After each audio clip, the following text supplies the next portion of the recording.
Tunde was never the religious type. Raised by a devout mother, he had spent his childhood in church, but as an adult, he had drifted away. Life in Lagos was tough, and he was more focused on making money than on faith. But when his best friend, Emeka, invited him to a new church that promised divine prosperity and breakthroughs, he decided to check it out. The church, called Grace and Power Ministries International, was massive, with thousands of members filling the air-conditioned hall. The pastor, Prophet Gabriel, was a commanding presence, dressed in an expensive white suit, his voice booming through the microphone. "Tonight, chains will break, curses will be reversed. Who is ready for a miracle?" The crowd roared in response, and Tunde couldn't help but feel something stir inside him. Maybe this was what he needed. Maybe this church held the answers to his struggles. But as he looked around, something felt off. The ushers, dressed in matching red blazers, scanned the crowd with sharp eyes. A woman who had fainted during the intense worship was quickly whisked away, her cries muffled as she was carried behind the stage. The offering basket was passed around 5 times within the first hour, and each time, Prophet Gabriel reminded the congregation that true blessings come to those who give without question.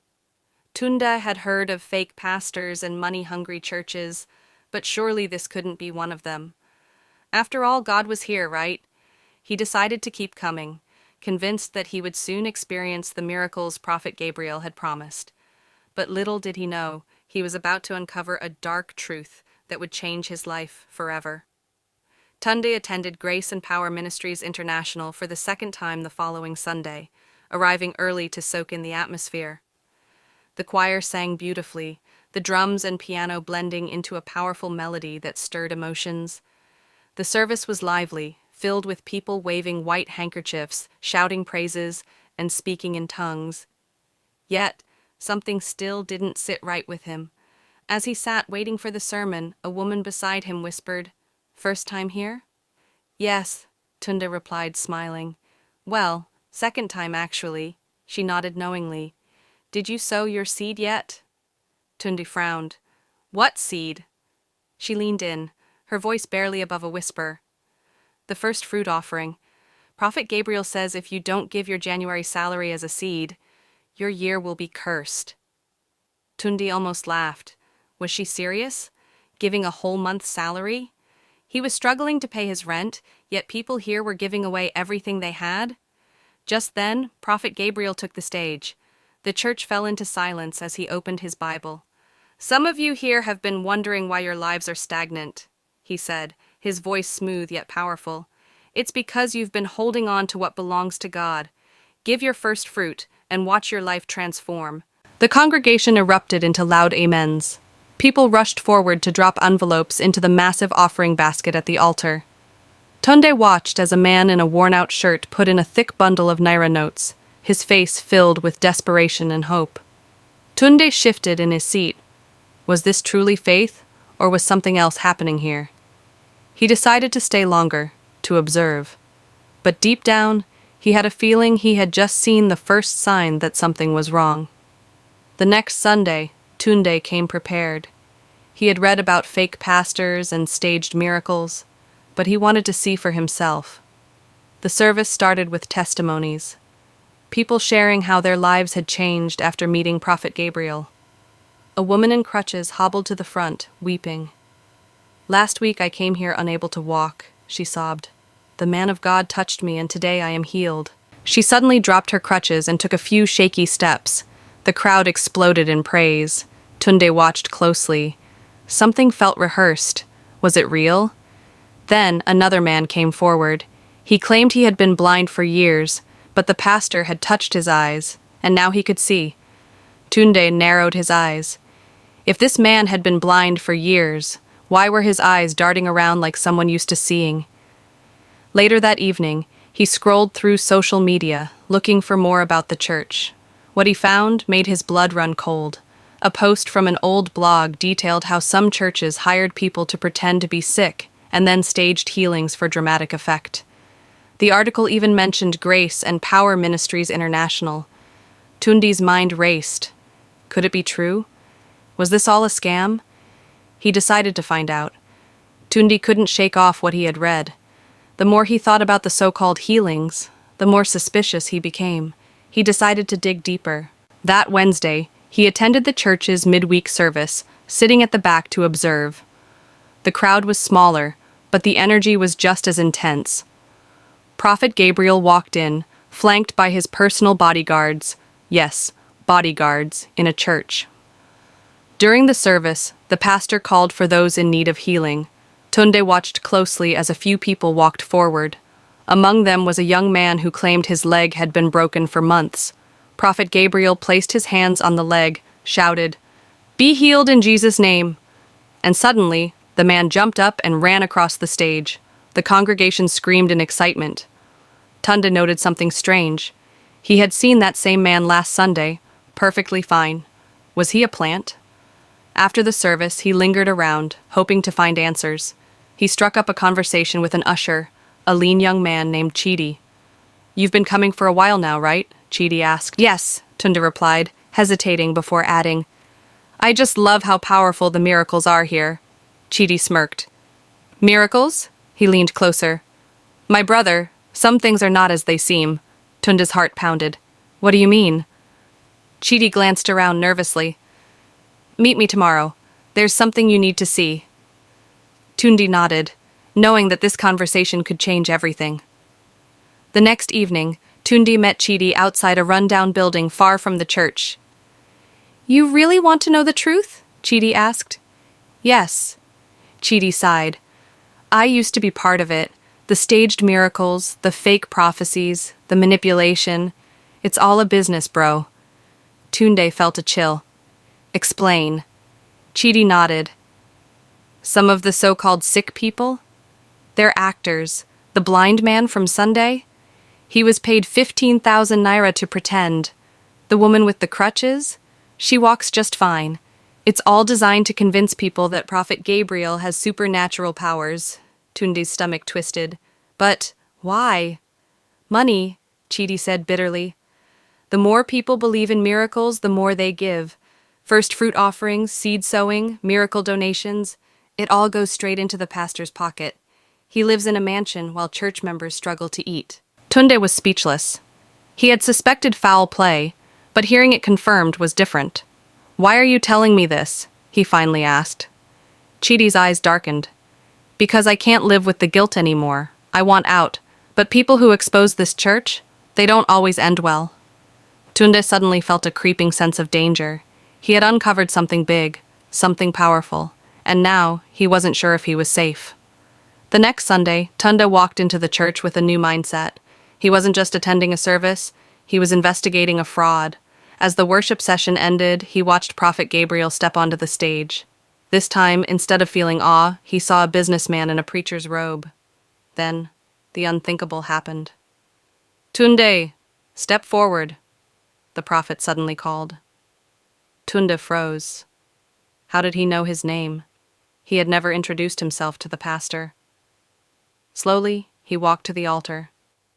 Prophet Gabriel placed a hand on his forehead. "My son, the Lord has revealed something to me," he said, his voice filled with authority. "There are those among us who have doubts. They seek to question God's power, but they must remember, 'Touch not my anointed, and do my prophets no harm.'"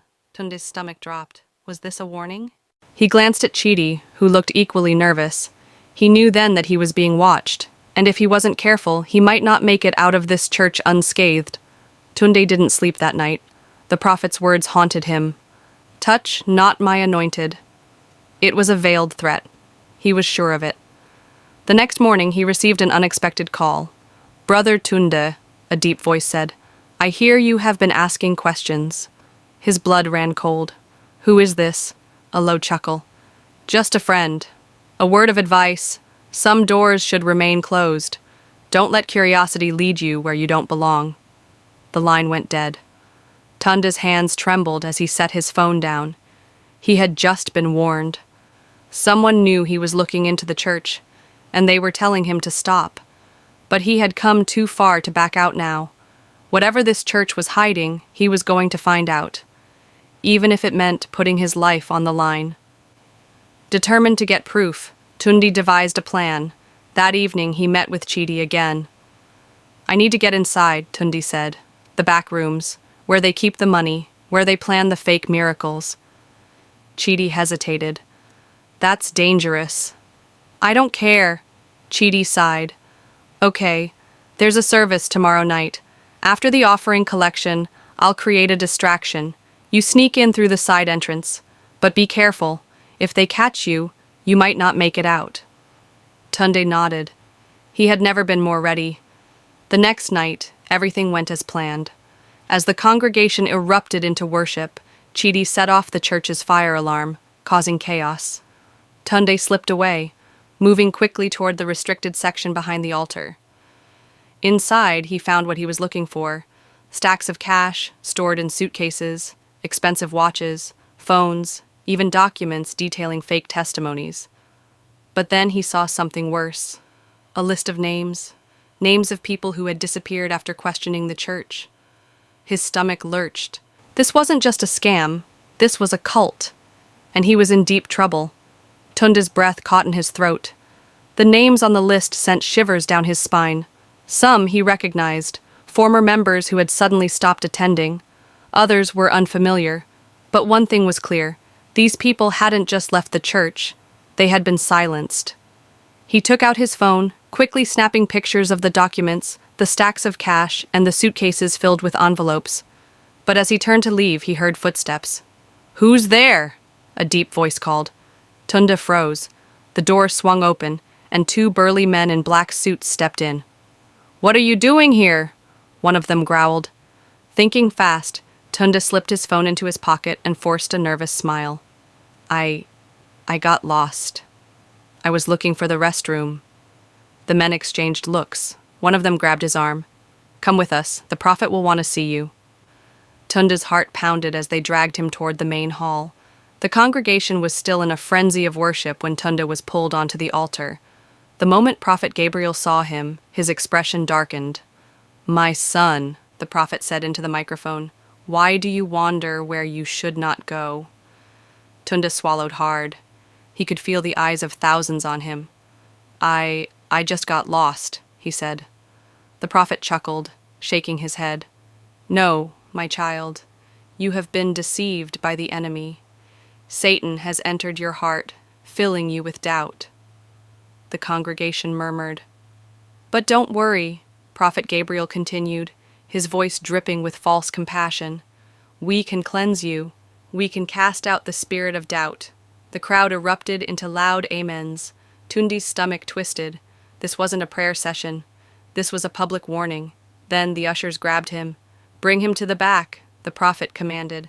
Tunde struggled, but the men's grip was too strong. He was being taken to the place where others had disappeared.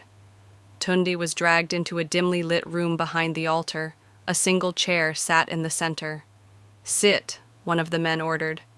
Tunde didn't move. Another man punched him in the stomach, sending him collapsing onto the chair. "You think you can question the prophet?" the man sneered.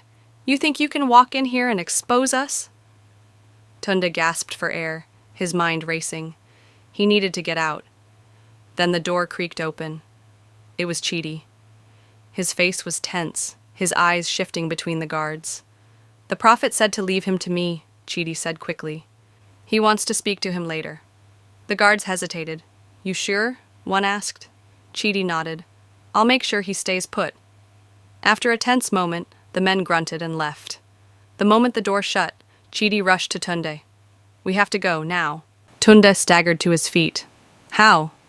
"There's a back exit. If we're quick, we can get out before they realize." Tunde didn't hesitate. They slipped through the back hallway, past storage rooms and offices. But as they neared the exit, they heard voices. "They're looking for you," Chidi whispered. "We have to run." Tunde's heart pounded. If they got caught now, there was no way they'd make it out alive. Tunde and Chidi darted down the hallway. The church's security was closing in. "Over there!" a voice shouted. Tunde turned just in time to see 3 men rushing toward them. "Run!" Chidi yelled. They bolted toward the back exit. Bursting through the doors, they found themselves in a dark alley behind the church. The men weren't far behind. Tunde's adrenaline surged. They sprinted through the narrow alley, dodging trash bins and broken crates. Ahead, he saw an open road. "If we make it to the street, we can disappear," Chidi gasped. Just as they reached the main road, a black SUV screeched to a stop in front of them. The doors flung open. More men stepped out. They were surrounded. Tunde's mind raced. There was no way they could fight off this many men. Then he remembered his phone, the pictures, the evidence. He yanked it from his pocket and raised it in the air. "If you touch us," he shouted, "this goes online. The whole world will know your secrets." The men hesitated. The leader, a tall, bald man in a suit, took a step forward. "Give us the phone, and you walk away." Tunde shook his head. "Not a chance." Chidi, breathing heavily, whispered, "We need a distraction." Then, out of nowhere, a loud police siren blared in the distance. The churchmen stiffened. Taking advantage of the moment, Chidi grabbed a nearby rock and threw it at the nearest man. "Run!" he screamed. Tunde sprinted toward the nearest crowd of pedestrians. If they could just get lost in the city, they might survive. But he knew one thing: this wasn't over. Tunde and Chidi spent the night in hiding. They crashed at a small guest house on the outskirts of Lagos, their nerves on edge. "We need to go public," Tunde said. "Expose them." Chidi sighed. "It's not that easy. These people are powerful. If we make a mistake, we're dead." Tunde clenched his jaw. He had never been a hero, but now he had no choice. By morning, he had made a decision. He was going to take down Grace and Power Ministries International. No matter the cost. Tunde spent the next day compiling all the evidence: photos, videos, recordings of the staged miracles. Then he sent it to every major news outlet, blogger, and investigative journalist he could find. Within hours, the internet exploded. Exposed: the fake miracles and money laundering of Prophet Gabriel. The church denied everything. Their followers called it an attack from the devil. But people were waking up. Tunde knew this was just the beginning. But he also knew one terrifying truth: Prophet Gabriel wasn't going down without a fight. Tunde knew he had poked a hornet's nest. Within hours of his exposé going viral, his phone wouldn't stop ringing. Some calls were from journalists, eager to get more information. Others were from unknown numbers, threats disguised as warnings. "Retract your lies, or you won't live to see next week," one message read. Chidi paced the small guest house room. "Bro, we need to lay low. These people are not just pastors. They have power, money, and influence. They won't let this slide." Tunde's hands trembled as he checked his social media. Comments were flooding in. Some praised him for his bravery, others called him an agent of the devil, but the most chilling ones were the messages from anonymous accounts. "We know where you are. Run while you can." Then, late that night, a knock on the door sent both of them into silence. Tunde signaled to Chidi to stay back as he peeked through the curtain. A black SUV was parked outside. They had found them. Without wasting time, Tunde grabbed his backpack. "We have to go. Now." Chidi nodded, his face pale. They slipped out through the back entrance, running into the dark streets. Behind them, the men pounded on the guesthouse door. "Open up. We know you're in there." Tunde's heart pounded as he and Chidi dashed into a crowded bus terminal. The men wouldn't dare make a move in public. They hopped onto a bus heading out of Lagos. Only when the city lights faded behind them did Tunde finally breathe. "We're not safe yet," Chidi muttered. "These people have connections everywhere." Tunde clenched his fists. He had exposed the truth. But now, it was a fight for survival. By the time they arrived in a small town outside Lagos, the news had exploded. Major TV stations were reporting on Grace and Power Ministries International. Investigations had begun. A leaked audio recording surfaced, Prophet Gabriel caught discussing staged miracles. Tunde watched in silence as news anchors debated the corruption within Nigerian megachurches. But despite the growing outrage, something bothered him. "Prophet Gabriel hasn't spoken yet," Chidi said, reading from his phone. "No statement, no appearance. It's like he disappeared." Tunde frowned.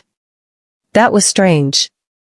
He had expected denial, maybe even a lawsuit. But total silence? Then, a breaking news alert flashed across the screen. Prophet Gabriel, to address allegations in live service this Sunday. Tun's stomach twisted. Something didn't feel right.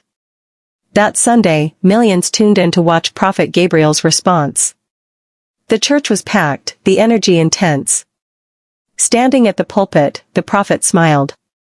"The devil has been working overtime," he said, his voice calm.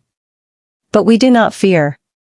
The enemy has spread lies against the house of God, and I tell you today, judgment is coming." The crowd roared. Tund and Chitty watched from a hidden location. "He's playing the victim," Chitty muttered. Then, Prophet Gabriel did something unexpected. He raised a printed photo, Tund's face. "This man," he said, his tone dark, "has allowed himself to be used by Satan. He has brought curses upon himself. And soon, you will all see the hand of God." Gasps filled the church. Tund's blood ran cold. The pastor had just marked him as an enemy of God. And in a country where religious fanatics would do anything for their spiritual leader, that was a death sentence. Within minutes, Tund's social media was flooded. Death threats. People calling for him to be arrested, or worse. "They're turning the congregation against you," Chitty whispered. "If they find us, they'll kill us." Tund's mind raced. He had expected backlash, but not this. Then his phone rang.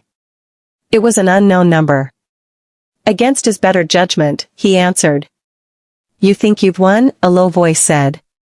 "You don't know who you're dealing with." Click. Tund turned to Chitty. "We need to disappear. Now."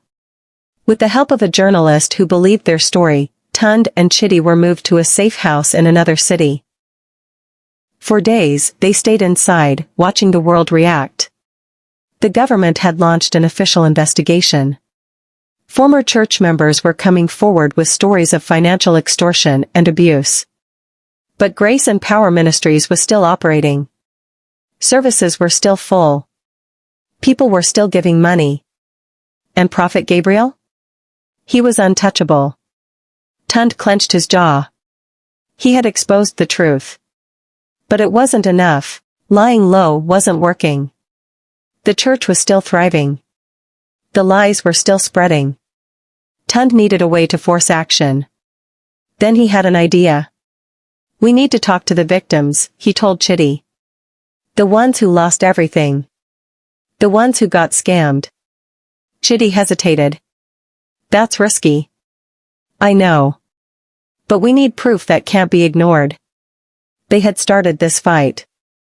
Now, they were going to finish it. Tund and Chitty sat in a dimly lit cafe, the hum of Lagos traffic filtering through the windows. Chitty was stirring his coffee absent-mindedly, deep in thought. "How do we even find them?" Chitty asked.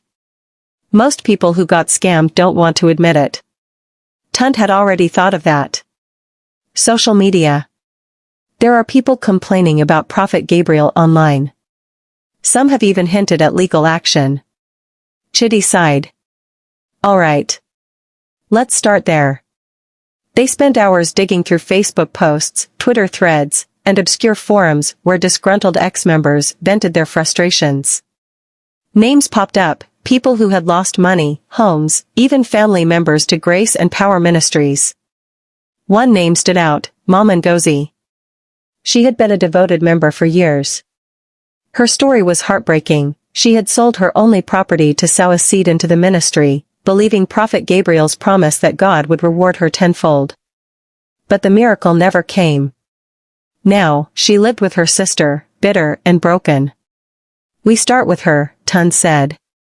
The next day, they arrived at Mama Ngozi's place, a cramped one-room apartment in Ajagunal. She was a frail woman in her 60s, her face lined with sorrow. When they explained why they had come, her lips pressed into a thin line. "I have nothing to say," she said. "I trusted the man of God. He deceived me. But talking about it won't bring back my house." "But it could stop others from being deceived," Tund said gently. "You're not the only one. Mom Ngozi hesitated, then sighed. Fine. I will tell you everything. She recounted how she had been a faithful tither, how she had believed Prophet Gabriel's words, how she had emptied her savings, convinced that divine blessings were coming. But when her money ran out, so did the church's concern for her. Not even a single visit, she whispered. They just moved on to the next victim. Tun's fists clenched. He had heard similar stories before, but every time, it still enraged him. They recorded her testimony. And she wasn't the only one. Over the next week, they spoke to more victims, businessmen who had lost millions, widows who had been manipulated into giving away their pensions, even a young woman whose family had disowned her after she accused Prophet Gabriel of inappropriate behavior. The evidence was piling up. But Tund knew, exposing him online wouldn't be enough this time. They needed something bigger. Something undeniable. The ultimate exposure. I want to go inside, Tund said. Chitty nearly choked on his drink. Inside where? The church. Chitty stared at him. You're insane. Tund's eyes burned with determination. We have all these testimonies, but we need something in real time. A direct, undeniable scam, caught on camera. Chitty shook his head. It's too dangerous. Tund leaned forward. If we don't do this, Prophet Gabriel will keep getting away with it. There was a long silence. Then Chitty exhaled. All right. But if we're doing this, we need a plan. Tund grinned. I already have one. Undercover in Grace and Power Ministries, Tund disguised himself. He wore a worn-out shirt, cheap sandals, and a desperate expression. He would go in as a struggling young man in need of financial breakthrough. Chitty, posing as his cousin, would follow with a hidden camera. They arrived at the church early. The ushers greeted them warmly, directing them to a section for first-timers.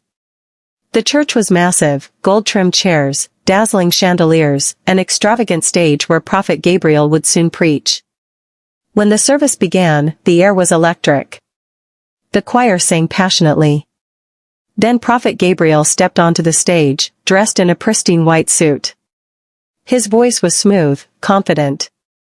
He called out prophecies. He laid hands on people. And then, he started the money appeal. God is telling me, he boomed, that there are 50 people here today who will give 500,000 naira. If you do, before the end of the month, you will receive an unexpected financial miracle. Tund watched as people rushed forward, eager to give. Then the amounts dropped. God says there are 100 people who will give 100,000 naira. And then, 500 people who will give 50,000 naira. Chitty nudged him. This is it. Tund took a deep breath. It was time to expose the lie. The showdown. Tund stood up. And raised his voice. This is a scam. The entire church fell silent. Prophet Gabriel turned, startled. Who dares speak against the Lord's servant? Tund stepped forward. The real Lord's servants don't sell miracles. If God wanted to bless people, he wouldn't demand 500,000 naira first. Murmurs rippled through the crowd. Prophet Gabriel's face darkened. Security. Two bulky men rushed toward Tund. But before they could grab him, Chitty went live on Facebook. Thousands of people were watching. This is Prophet Gabriel's scam exposed. Chitty announced. See how they silence the truth. The church erupted in chaos. Some members gasped in realization. Others shouted in anger. Security dragged Tund and Chitty toward the exit, but the damage was done. The video was spreading fast. The truth was out. And this time, they wouldn't be ignored.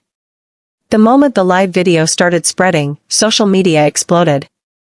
By the time Tund and Chitty were thrown out of the church, their phones were buzzing non-stop. Expose Prophet Gabriel was trending. Journalists picked up the story. Victims started coming forward publicly. Even some loyal church members began to question everything. For the first time, Prophet Gabriel was on the defensive. But Tund knew, this wasn't over. The legal war begins. The next morning, Tund woke up to banging on his door. Chitty, looking groggy, opened it. It was the police. Tund Alumide, the officer said, "You're under arrest for defamation and inciting public unrest." Chitty swore. "This is Prophet Gabriel's doing." Tund took a deep breath. He had expected this. The powerful never fell without a fight. They took him to the station, but before he even sat down for questioning, his lawyer arrived. It was Mom Ngozi. She had been a schoolteacher before losing everything to the church. Now, with Tund's help, she had found the strength to fight back. With the donations pouring in from people supporting Tund's cause, she had gotten legal assistance. And she wasn't alone. Behind her stood 3 more lawyers, all former victims, all ready to take on Prophet Gabriel in court. Tund smiled. They weren't alone anymore. The case went to trial. The evidence was overwhelming. Video testimonies. Bank statements showing millions funneled into Prophet Gabriel's personal accounts. Recordings of him coercing followers into giving beyond their means. And worst of all? A former church accountant stepped forward and confessed the miracles were staged. He revealed how they planted fake testimonies.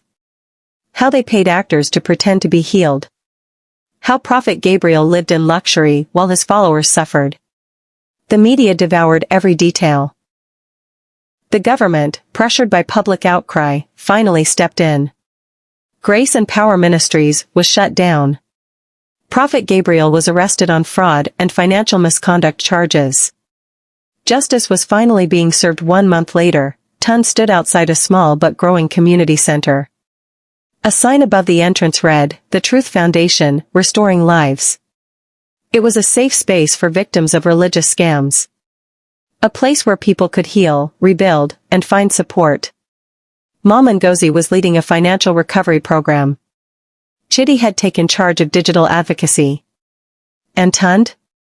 He had become a symbol of resistance. As he watched people walk in, some hopeful, some still broken but willing to try, he felt something he hadn't felt in years. Peace. He had set out to expose the truth. But in the end, he had done something even greater. He had given people back their faith, not in false prophets, but in themselves.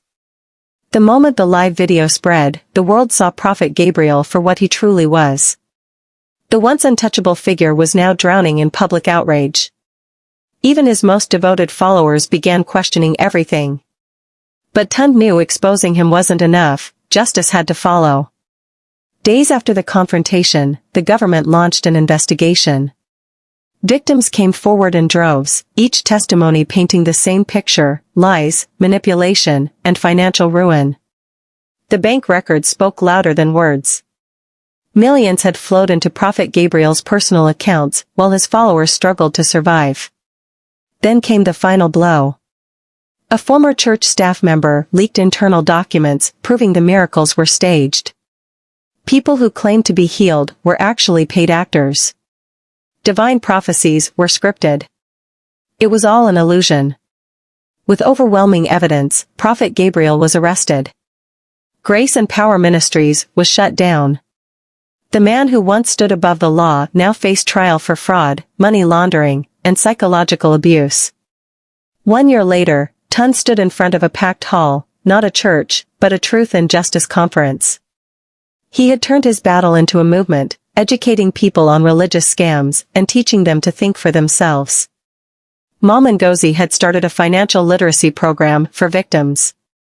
Chitty was running an investigative journalism platform, exposing more fraudsters. As Tund looked out at the crowd, he realized something. This wasn't just about one fake prophet. It was about breaking the cycle. People needed to stop looking for shortcuts to success. Stop believing anyone who demanded money in exchange for miracles. Stop worshipping men instead of trusting in God or their own hard work. As he took the microphone, he said the words that had guided him all along: truth doesn't need an offering. Wisdom isn't for sale. And faith should never make you a fool. The crowd erupted in applause. Tund had started this journey with anger. But he ended it with a purpose. Blind faith is dangerous. True faith empowers you, not enslaves you. Never let desperation make you an easy target for deception. Question, think, and always seek truth over comfort. Thanks for watching. Don't forget to subscribe and turn on the notification bell so you don't miss more interesting story. I hope you enjoyed it. If you haven't already subscribed, make sure to subscribe and hit the notification bell.